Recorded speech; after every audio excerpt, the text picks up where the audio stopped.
The moment Nancy's scream tore through the midnight stillness, the entire cul-de-sac lit up like a Christmas tree in July. Porch lights flicked on, blinds fluttered, and I stood frozen in my hallway, watching the live security feed of a woman in her 50s, dressed in a pink bathrobe and leopard print slippers, attempting to pry open my garage with a crowbar. Her shrill voice echoed off the siding, ranting about illegal frequencies and government radiation. What she didn't realize was that the moment she stepped over that threshold, she didn't just break into my garage, she breached an active FBI mobile command unit. And now, the entire cybercrime task force was watching her across 20 feeds, some munching popcorn, others debating whether to arrest her immediately or let her dig herself in deeper. Welcome to my life. It began 3 weeks earlier when I relocated to this obsessively rule-bound suburban haven in Northern Virginia. The Bureau had reassigned me as part of a covert surveillance op targeting a ransomware syndicate operating nearby. The plan? Blend in, keep our setup low profile, and complete the final phase of the sting. My garage had been transformed by Bureau techs. Ventilation system masked the cooling fans, server noise was dampened, and fake storage boxes lined the walls in case anyone peeped inside. It was foolproof. Until Nancy happened. On day 2, she showed up with a clipboard, fake smile, and enough printed bylaws to wallpaper a house. Introducing herself as the acting permanent chairperson of the HOA Standards Oversight Board, a title I'm fairly certain she invented. She walked me through their handbook like I was a kindergartner who'd wandered in from a lawless frontier. I politely declined her invitation to the weekly community behavior audit. Her smile faded. "We like things quiet around here," she said. 2 days later came the first formal complaint, a folded notice in my mailbox citing mechanical humming after 9 p.m. in violation of HOA Article 7, subsection C, line 3. That humming was our encrypted drives syncing during a live intercept. I told her the noise was legal and I worked for the government. She looked me over like I was faking it and said, "Well, the HOA's watching too." From that moment, it was war. Silent, HOA-fueled, and increasingly absurd. Nancy appeared in my security feed, peeking from behind shrubs, flying a toy drone near my roof, and even measuring grass height with a ruler.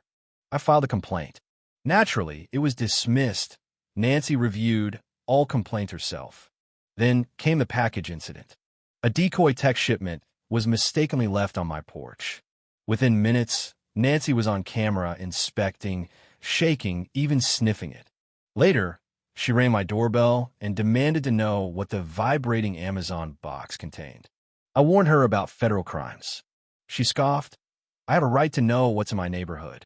The night of the break-in, I was mid-call with Agent Morales when I got the silent alarm. Unauthorized garage entry. I switched to the live feed. There she was, Nancy, muttering to herself like a cartoon villain, crowbar in hand. She slipped inside, triggering the lockdown. Red lights flashed. Electromagnetic locks engaged. A recorded voice boomed. Federal surveillance facility breached. Authorities en route. Nancy screamed, tripped, and sent backup drives flying. I raced outside, arriving just as she pounded on the locked garage door, screaming about robot kidnappers. I overrode the lockdown. She stumbled out, clutching her ankle, still shrieking about sonic weapons. Within 15 minutes, my phone exploded. HQ was furious. Not with me, but that our op had been compromised, thanks to a nosy neighbor wielding a crowbar and an inflated sense of authority. Nancy, had made it onto screens in D.C., Quantico, and New York. I tried explaining she broke involuntarily while accusing me of storing alien satellites. She refused medical attention but swore vengeance. "This isn't over." She meant it. The next day, she posted a video titled "Government Man Hiding Alien Tech in Suburban Garage." It featured grainy footage, dramatic narration, and no facts. She accused me of mind control and microwave harassment. By noon, the video had 200,000 views. By 2 p.m., she and the HOA were on my porch again, this time with a homemade Geiger counter and more printouts. She had no idea how deep she was. While she claimed I was conducting secret experiments, she'd unknowingly compromised a multi-state federal operation. It wasn't a neighborhood dispute anymore. It was war. I reviewed footage from the night before while sipping coffee, wondering if I'd moved into the suburban equivalent of a volcano. Birds chirped, joggers jogged, and nobody knew their HOA queen had triggered a federal lockdown with a crowbar. At 10:07 a.m., another motion alert. Nancy, in a bright orange vest labeled Neighborhood Watch Plus, stood near my mailbox narrating to her phone about unmarked tech vans. By noon, she had a makeshift surveillance crew, 3 retirees and a teenager with a walkie-talkie. Morales told me to keep the peace. We were still tracking the ransomware crew. Exposure now could ruin everything. Meanwhile, Nancy was handing out flyers demanding a garage inspection.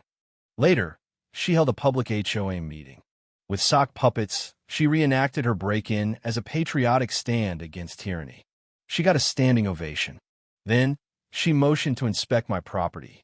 Dennis, a quiet HOA board member, also an embedded FBI agent, tried to intervene legally. She waved him off as deep state. After the meeting, Dennis warned me, she's going full conspiracy theorist.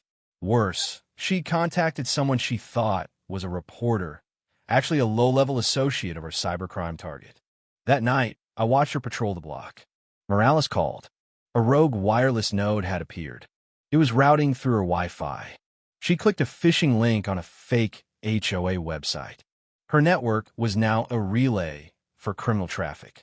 Morales proposed using her as a distraction. While she live-streamed theories, we tracked the real criminals. Nancy, unknowingly, was helping. At 7 p.m., she hosted Suburban Secrets in her driveway with flyers, sound clips, mostly cooling fan noise, and a dramatic reading of HOA bylaws. Meanwhile, our thermal drone swept her yard. Behind her shed, a buried relay node. Footage showed her cousin planting it during a lawnmower repair visit. He was a courier for the syndicate. We moved quickly. At 4:02 a.m., agents extracted the node and replaced it with a dummy. Her crew never noticed. By morning, news broke. A sting 90 miles away led to arrests, seized crypto, and hardware. Nancy, however, was irate. She accused the FBI of stealing her evidence and brainwashing her rabbit. She came to my door, waving a manila folder and demanding transparency. I stayed silent. What she didn't know, her cousin's devices had been seized. The evidence was clear. We had everything. Now was time.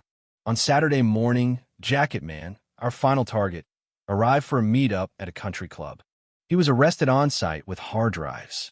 Karen's cousin was caught at the airport mid-text with a cartel contact. Then came a knock on Nancy's door. She answered in curlers and a mug reading, "I'm always right." When presented with evidence, she froze for 4 seconds. Then came the screaming. She wasn't arrested, just questioned. But her face when I stepped into the SUV? Priceless. De Opwashton. Mission log. Operation Apex Relay. Our nickname? Operation Nancy Storm. 3 weeks later, HOA messages grew tense. Nancy called herself a whistleblower. She filed a civil suit against me, the FBI, and the Department of Transportation. It wouldn't go far, but it proved she wasn't done. At the hearing, she wore a neck brace and accused me of weaponizing Wi-Fi. Agent Concade, our litigator, laid out the facts. The judge sighed and scheduled a follow-up. Back in the neighborhood, she held truth sessions, installed a new mailbox with conspiracy stickers, and launched another Facebook group. Her latest video blamed squirrels for surveillance.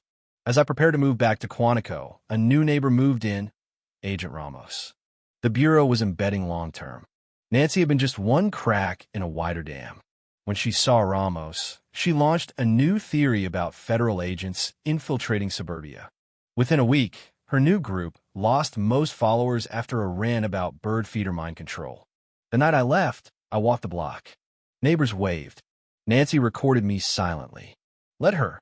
She had broken into a federal unit, accused me of alien tech, and inadvertently helped dismantle a cybercrime network. And somewhere I was sure she was already drafting the next lawsuit.